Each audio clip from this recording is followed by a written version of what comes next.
Hey, what's going on, everybody? Hope you're having a good day. As always, my name is Michael, and this is the channel where we talk about personal finance and all things money related. Now, today I'm excited to do something brand new for the channel, and that is answer my subscriber email questions in video format. And the reason why I'm doing this is simple.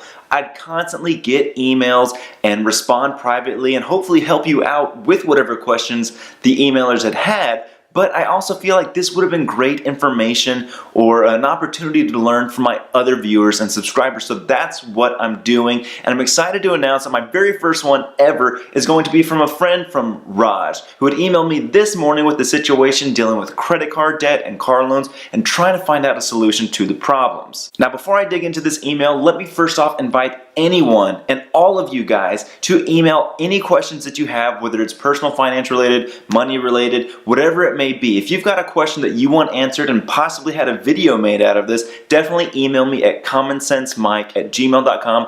Maybe I'll start doing this kind of as a weekly thing if I get enough questions that I feel like, hey, this would be a good opportunity to learn. I'll do it once a week and just combine a whole bunch of questions into one video. But let's go ahead and get started with Raj's question. So Raj had emailed me about a situation he has with his car loan and his credit cards. Okay, his car loan is at 6.89%, which really is not that bad, and owes about $11,500.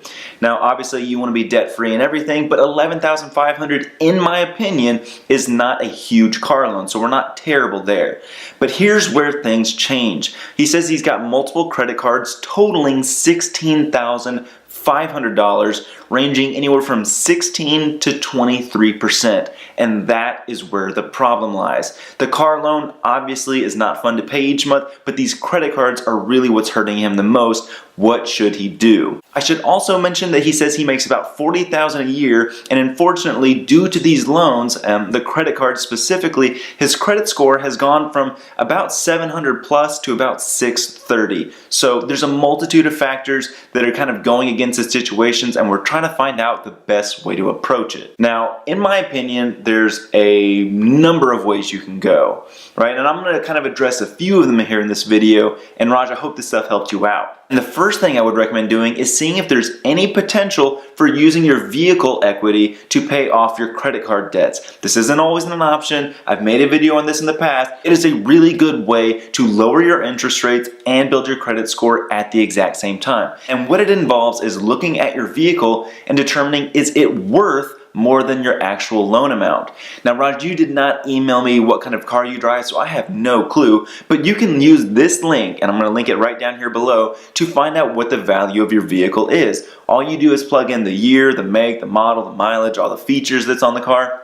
And when you're done with that, you're going to have the opportunity to look at the average trade-in value, right? And you want to use that number to find out what your car is actually worth, because that's probably what your lender will determine its value with. Now, keep in mind, every lender is going to be a little bit different, so whatever number they present, maybe add about 1,000 or so, because I think this calculator tends to be a little bit conservative. And what needs to happen for this whole, car loan to pay off, credit card debt to work out, is your car needs to be worth more than your loan. So, you said that your loan amount was $11,500. If this car comes back to be worth more than like $13,000 something, well, then you may have a possibility of getting this done. And what it involves is you contacting your car lender and saying, look, I would like to add funds to my current car loan, maybe a couple $1,000s, and I want to use that money to pay off the higher rate debt that is on the credit card, right? It makes more sense to have $3,000 on your car loan at 6.8.9% rather than having it at 16 to 23% on your credit card. So that is the number one thing I would recommend. I used to do it all the time at the credit union. It doesn't always work out, but when it does, it really does help. Now, I do want to take a quick second and say that if anyone is looking for a place to refinance their car loan and try and get a lower rate, I absolutely recommend my friends at Rate Genius. They've recently become a channel sponsor where they help my members try and get refinances with other credit unions. So if you've got a car loan, you want to try and lower the rate, check out Rate Genius. Amazing people, they work with credit unions, and if you actually get your loan funded, refinance, and save some money, they'll throw in an extra $25 to you directly. Love those guys, definitely check them out. Now, the second and third thing I would do is probably going to be tied together hand in hand, right? You can do both of these or one of these, right? The first thing, if the car loan doesn't work out, see if there's any way to find a way to balance transfer, okay? 16% is not that high for a credit card. I think it's a high interest rate, but for a credit card, it's fairly normal. When you get into the 23%, I really think you got to do something with this quick. So again, if you can find a way of balance transferring to a lower rate card, and not pay a huge balance transfer fee either, that may be a route to go as well. But what I think you ultimately need to do is just really reevaluate the lifestyle that you're living that kind of caused you to get this debt. Now, Raj, I don't know you, so I do not want to make any assumptions, but what I would do is sit down and really evaluate, how did it get to this point? How did I get to $16,500 in credit card debt? You know, if it was emergencies or hospital bills or something like that, well, then that's a little bit understandable, obviously, because that was a true need to use the card. On the other hand, if you have a brand new phone, a brand new TV, a fairly new car, new clothes, if the entire amount of the credit card debt is due to purchasing things,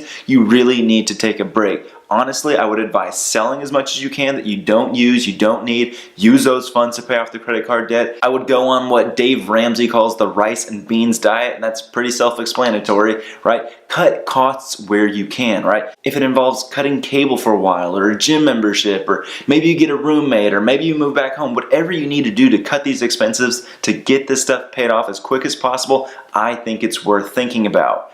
I'm not saying this is going to be comfortable or easy or fun, but if your ultimate goal is to become debt-free or at least get as much of this stuff knocked out as you can, you need to start making moves. And speaking of Dave Ramsey, whenever you're paying off these credit cards, definitely use his snowball method approach to paying off these cards. It involves you focusing on the lowest balance credit card, right? Forget all of the other ones, right? Just make your minimum payments on it. But on the lowest card, throw as much money as you can at it, right? Get it paid off as soon as possible. And when it is paid off, use whatever monthly payment you were paying on it and apply it to the next lowest credit card, right? It's the snowball approach. It means you get one paid off, you roll that payment into the next one, and then the next one, and so on and so on and so on. It is a very easy way of approaching this. Now, the last thing I want to talk about is what you should be doing kind of in the middle stages of getting this debt knocked out.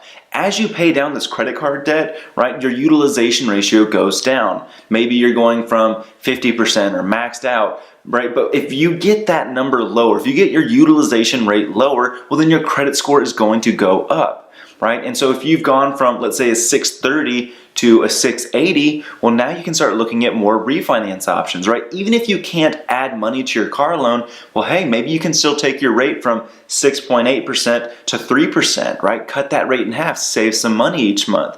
Maybe now you can get that credit card balance transfer done, right? If you only owe, let's say, $8,000 on the credit cards and you can cut the rate in half, well, then do that. All of these things work, right? It's not to say that you can only do one.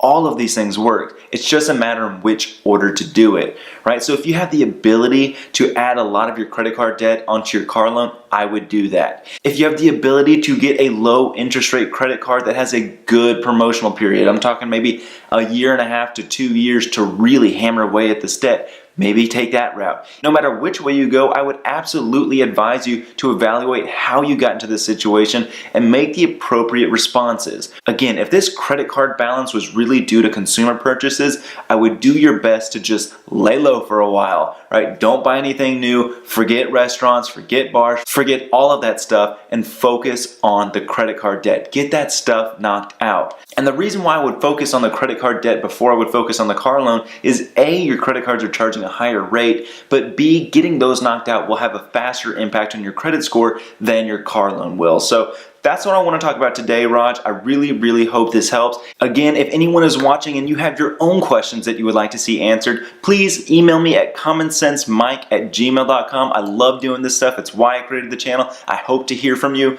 But that's what I want to talk about today, guys. If you've benefited from this video, please make sure to give a thumbs up, share the video, be a subscriber if you're not already. Lastly, if you really want to be a supporter of this channel, consider becoming a Patreon supporter. Or if you happen to be buying anything on Amazon, use my Amazon link down below. It doesn't charge you anything extra when you buy something, but Amazon throws a commission to the channel, which greatly helps us out. But that's what I want to talk about today, guys. Thank you so much for watching. Take care. I'll see you guys next time.